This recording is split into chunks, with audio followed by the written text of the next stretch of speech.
No, no, no. Being a good person is not your problem, but being too nice could be your exact problem. This could be the reason why you're feeling drained, why you're feeling stuck, why you feel disrespected. It's all because you've turned into a yes man. You say yes to everything, you're too nice when you don't need to be nice, and all of that is just an energy exchange that you're constantly giving and you're not really expecting anything in return. Now, this is not for those of you who actually say yes because they expect stuff in return. That does not make you a good person. You have to understand that just because you say yes to someone, it does not mean that they owe you later on. If you're doing things just because later on you want that energy back or you want to hold it against someone, that's already a bad or negative karmic action that you are putting out in the universe. And so that will always come back. So people will only use you or do things for you because later on there's a catch. So that is not who I'm talking to. I'm talking about those of you who are just really nice and you're not realizing that you're giving a lot of your time and your energy, maybe even your attention towards other people's goals or towards other people's happiness, right?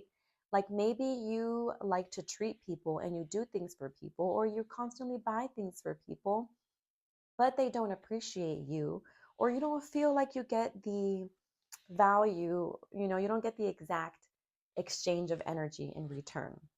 So that's who I'm talking to.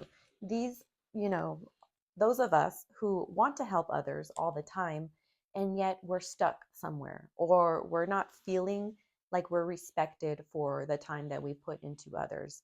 And this is because of your boundaries. Okay, boundaries are a blessing.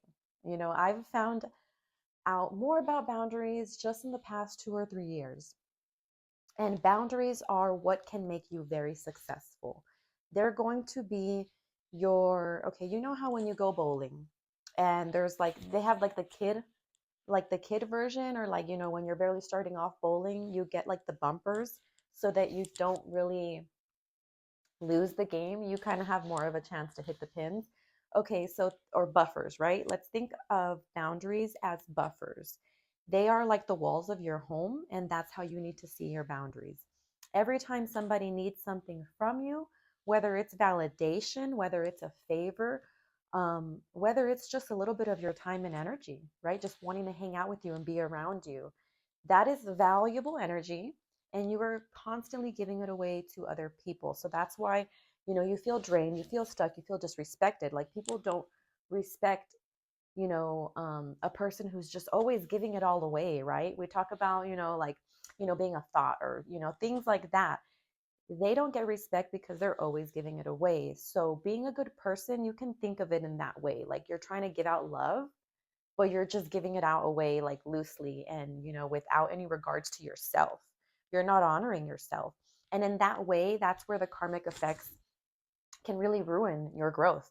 And so when you're choosing others before yourself, before your goals, before the work that you need to put into yourself, if you're choosing to keep, we can say distracting yourself with other matters.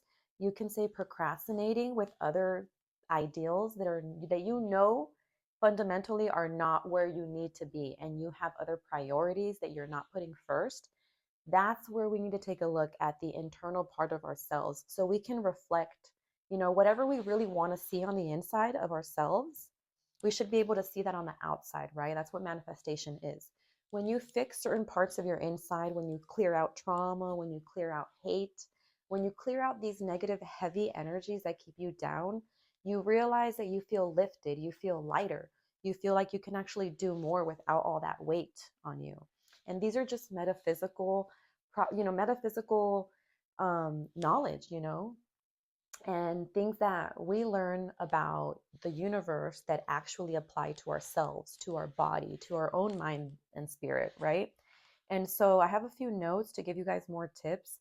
just to identify like where you are actually making these mistakes in your life, where you're actually being drained of energy, and where you're giving it away without really, you can call auditing your energy. You need to audit your energy, and that's where meditation falls. That's what meditation does for you. It audits everything and it clarifies and it organizes everything for you. That's why it's really powerful at the beginning of your day, because you are already showing the universe and showing yourself that you are showing up for yourself, that you are about what you talk about, and you're walking your talk, and you're giving back like to yourself the attention, the clarity, the peace, the calmness that you need to put one foot in front of the other and get ready for the rest of your day and take the day, as it should be, without falling out of balance and creating more chaos and going off on people for like small things that don't matter, right? So, shifting our perspective, right? So, where it changes for you is, setting boundaries is not hurting people. And it can be hard for somebody who is very intuitive or sensitive in energy, very empathetic. It can be hard for you to say no to people, right? Like, let's just say somebody wants you to show up for a birthday party for a dear family member of yours. It could be like a nephew, it could be your mother, it could be your grandmother. And if you set something up that day, like for instance, once I had set up I had a Zoom meeting. I had like a class, a course that I paid for. Like I paid, I believe it was like $400 for this course that I was making payments on it, whatever, but it was going to help me with YouTube. And so I put that, I gave that back to myself. And although my family members wanted me to be at, a birthday party for my sibling, I had to miss it because I was putting myself first and making sure that I showed up, put the time and attention. That excitement that I had for the class, I wanted to make sure that I was there for it, right? I didn't want to like postpone it for the next day. It wasn't going to be the same because it wasn't going to be live and I was paying for it. So just even though I was saying no, I can't make it. I mean, back in the day, I would have felt bad for this family member. I would have felt bad and made myself feel bad and carried that on throughout the day. But now that I'm wiser and I'm moving with more intentions and just more balance, I realize like that was the right decision and I don't regret it. And thank goodness that I was able to just see them again in the next family gathering, right? And sometimes we have a fear, and that's exactly what my notes say. Sometimes we operate out of fear, because we think that we're hurting the other person, or we need validation, or we need someone to accept us. And we feel like we're going to get rejected by saying no. And that's a fear. And we should not be operating from fear, because fear causes us to panic and make the wrong decisions. That's why they say, during like fire drills at school, they say stay calm. And although it could be a crazy situation, the more you can control your energy and just stay calm in chaos, the more you can actually manifest and control and develop in your life, right? So yeah, that's just reminding you that sometimes we are yes men because we're afraid of someone saying no to us. And that's not really what this is about. So notice how you feel when somebody asks for something or when you're needed. Of course, with our children, there is so much of these beginning years that we are just giving to them. There is no such thing really as putting ourselves first, even though we need to prioritize moments for ourselves. But with children, that's a different story. We're more so talking about people around you at work, at home, with family, and protecting your home, because what we're doing right now is creating a safe environment for us to think, for us to move, for us to work in. And the safer we feel, the more that we like can actually put into it, the more we get out of it, the more we can give of ourselves, right? um, when you don't set your boundaries, you're creating energetic loops where the same situations will keep on repeating. So, but when you choose yourself calmly without any anger, you break that cycle. And that is where your growth is going to be at. So, you don't need to be hard. You don't need to be aggressive. You don't need to be mean. You don't need to even detail to people why you are saying no more often. You don't need to explain that. Just, Be short and simple. Well, I have a course and I really paid for this class and I'm sorry, but I'm not going to be able to make it, and it may hurt them in the moment.